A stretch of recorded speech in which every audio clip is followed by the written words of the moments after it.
Amis du jour, bonjour. Aujourd'hui, je vais vous parler d'un film qui vient de sortir. Il est grand, il est visqueux, il est méchant ou gentil, ça dépend des fois. Godzilla. Godzilla, c'est le deuxième film de Gareth Edwards et le 32e de Godzilla. 32e, je déconne même pas. Et le deuxième remake américain. Il y en a eu un avant donc, mais on va faire comme s'il n'a pas existé. Non, je déconne, on va en parler après. Godzilla, je pense que vous le connaissez tous, c'est le produit de plusieurs essais nucléaires qui a donné cette sorte de gros lézard géant qui balance des rayons et qui tue des gens puis ensuite les sauve. En fait, il passe son temps après à les sauver d'autres créatures. Ce gros lézard, en fait, étymologiquement parlant, son nom vient d'un mix de deux mots japonais. Le premier, Gori, Gojira, mixé avec baleine, Kujira. Gojira plus Kujira égale Kujira. Gojira, qui est la vraie prononciation en fait. Je suis pas juste un problème d'en parler. Ah si, en fait. Godzilla, en fait, c'est un kaiju.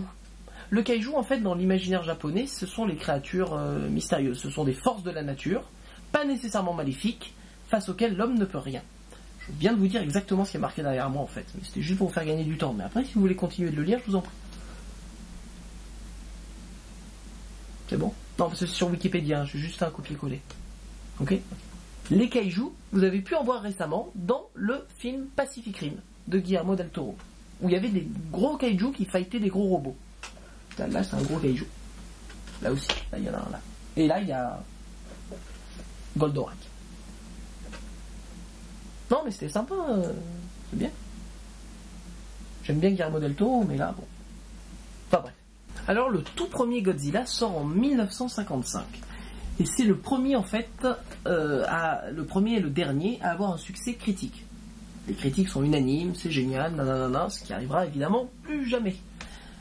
Je pense que les critiques étaient favorables parce que c'est un film qui avait un vrai message par rapport aux radiations, par rapport à l'histoire, parce que je vous rappelle, il sort en 1955, pile 10 ans après les bombardements de Hiroshima et Nagasaki. Donc c'est un film qui a quelque chose à dire, contrairement aux autres qui resteront après du fight kaiju. Pour vous le prouver, voilà les suites. Elles sont pas toutes là. Mais bon. Invasion Planète X, Godzilla contre Hedorah, Godzilla contre Mothra, Godzilla fait ses courses, Godzilla va à Saint-Tropez. Ils sont tous là, plus ou moins. Vous voyez ce que je veux dire ? Un amas de kaiju assez phénoménal, dont vous pouvez voir la magnifique galerie ici. Bon, après, Godzilla, il s'est quand même retrouvé dans des combats avec des grandes célébrités, comme par exemple King Kong, mais aussi, attention, Mothra. Mothra, ils nous ont fait tout un speech, et en fait, au bout du compte, c'était une abeille géante. Et surtout, Mechagodzilla. Mechagodzilla, c'est Godzilla en robot.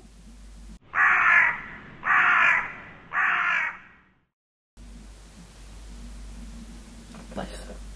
Godzilla a aussi eu un fils, Minilla. Minilla, voilà. Donc ça prouve bien que quand les célébrités ont des enfants, c'est pas nécessairement le même charisme.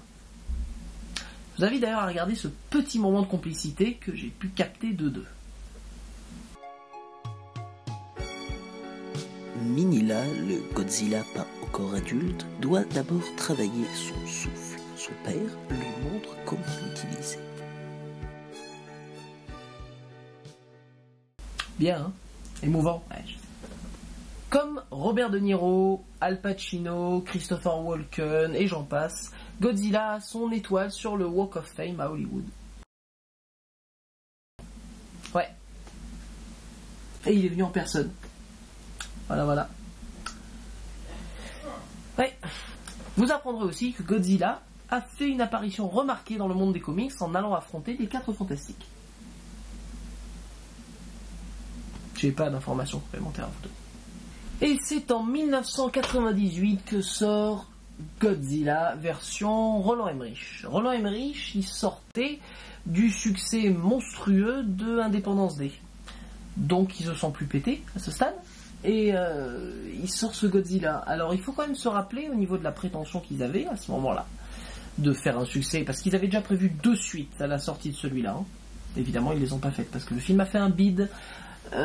La prétention à ce moment-là des producteurs du film est qu'ils voulaient taper sur le domaine de Jurassic Park qui peu de temps avant avait été un succès phénoménal en essayant d'humilier un peu la franchise. Et du coup, ils ont fait ce petit teaser que je vous montre juste une partie.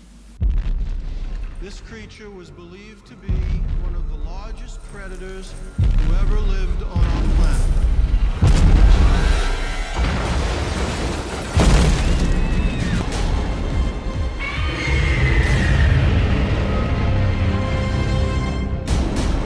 Voilà, si vous voulez le voir en entier, le lien est juste là. Donc vous pouvez voir un peu l'esprit à ce moment-là dans lequel les mecs sont, de dire ouais, on fait Jurassic Park mais version 10 000.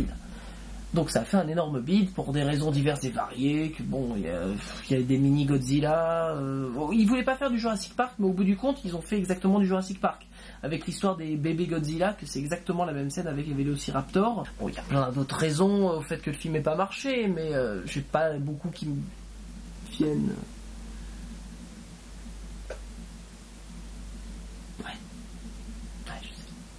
Bon, on en parle. Godzilla, donc, est réalisé par Gareth Edwards.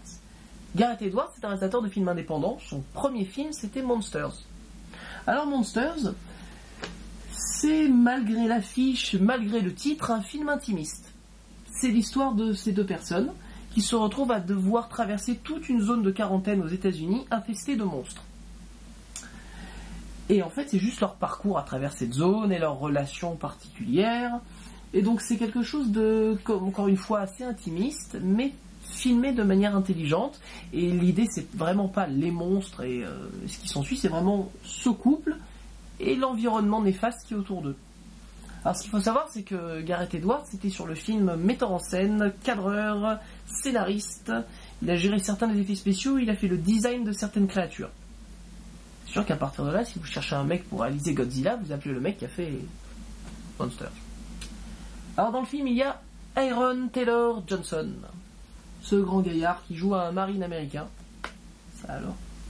Alors il vous dit peut-être quelque chose, et vous aurez raison parce que c'est le mec de Kick-Ass. Ouais, je sais, le mec qui est comme ça et qui maintenant il est comme ça. Alors, je sais pas vous, moi je trouve ça louche. Le prochain numéro de Closer, découvrez pourquoi Aaron Taylor Johnson a perdu du poids et gagné en musculature. Achetez le prochain numéro de Closer. Il y a Elizabeth Olsen. Alors là, vous vous dites, elle me dit quelque chose? Eh ben non. Non, elle vous dit rien. Par contre, c'est la petite sœur des sœurs Olsen. Peut-être ça l'air de ressemblance. Elle joue la femme. Non, je déconne pas, juste la femme du marine qui est là en mode ah, elle est infirmière. C'est original. Hein. Aaron Taylor Johnson et Elizabeth Olsen joueront tous les deux des frères et sœurs après avoir joué un couple dans Godzilla, pas trop malsain, fait très Game of Thrones tout ça. Ils joueront Vif Argent et la Sorcière Rouge dans le nouveau film des Vengeurs, Age of Ultron. Age of Ultron. Age of Ultron. Age of Ultron. Age of Ultron. Le deuxième film des Vengeurs de Joss Whedon. Il y a aussi Bryan Cranston, Walter White. Ne m'obligez pas à développer. Si vous n'avez pas vu Breaking Bad, qu'est-ce que vous faites encore là? Allez voir Breaking Bad. Et nous avons aussi, pour des raisons qui m'échappent, Juliette Binoche. Pourquoi pas, hein? Je sais pas pourquoi. C'est peut-être parce que comme le premier film avait un français, il fallait une française là aussi. Oui, il avait un français le premier film. Très bien. Non, j'arrête d'en parler. Promis, j'arrête. Bon, le sujet, je vais pas vous le faire... Oui, vous voulez? D'accord. Il y a eu un incident nucléaire au Japon il y a à peu près 15 ans. Et Bryan Cranston, qui joue le père du héros, enquête dessus parce qu'il est sûr qu'il y a un problème particulier. Vous mentez. Ce n'était ni un tremblement de terre, ni un typhon. Parce qu'en réalité, vous essayez de cacher quelque chose. Et son fils vient le récupérer en lui disant « Papa, il faut que tu rentres à la maison. » Et évidemment, il y a une grosse bébête.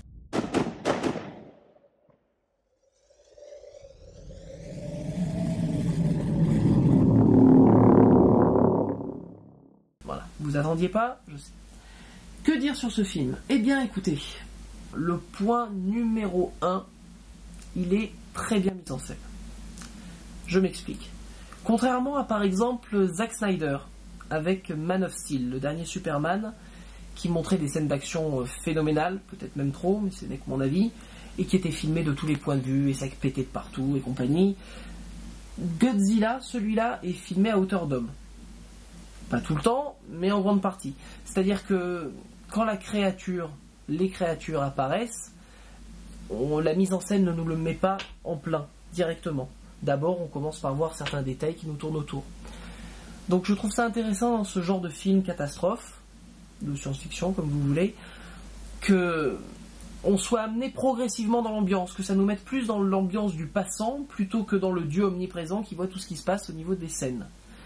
Alors au niveau de la mise en scène, là-dessus c'est très bien, il n'y a rien à dire. Le problème du film, c'est le scénario. Alors attention, il n'est pas nécessairement mauvais, il est juste extrêmement classique, très très classique. Le héros est un marine. Sa copine, c'est la femme. Elle est infirmière, ok, mais c'est la femme, il n'y a rien d'autre. Ça m'insupporte d'ailleurs à quel point les femmes sont sous-estimées. Dans les films catastrophes ou même d'autres trucs, mais surtout dans ce genre de film, à quel point les femmes sont juste là pour jouer le rôle de la femme. Point barre. Le problème, c'est qu'on a un paradoxe dans ce film. Le côté sérieux, crédible, réaliste, amené par le metteur en scène, et le côté classique, voire cliché du scénario.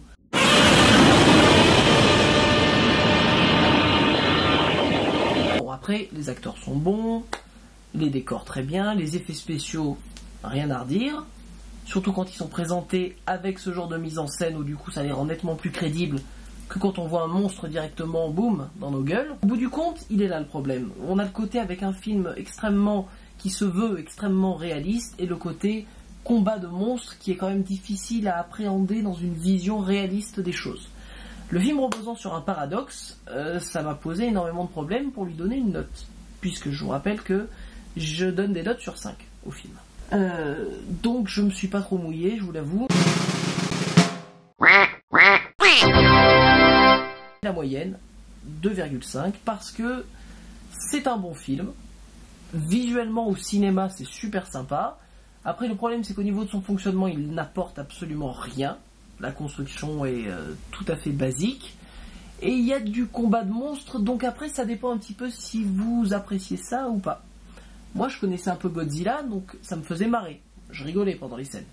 Après, c'est libre à tout un chacun d'avoir son interprétation de la chose.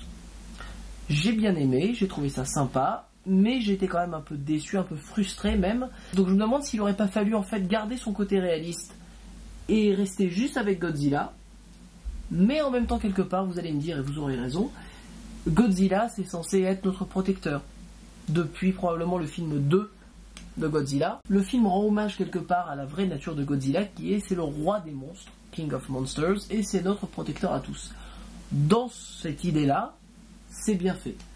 Est-ce que ça marchera pour tout le monde? À vous de juger. Si vous voulez joindre ma chaîne, le lien est juste ici. Il y a d'autres vidéos, peut-être d'autres critiques à l'avenir, peut-être plus jamais. On verra, on en reparle. A plus.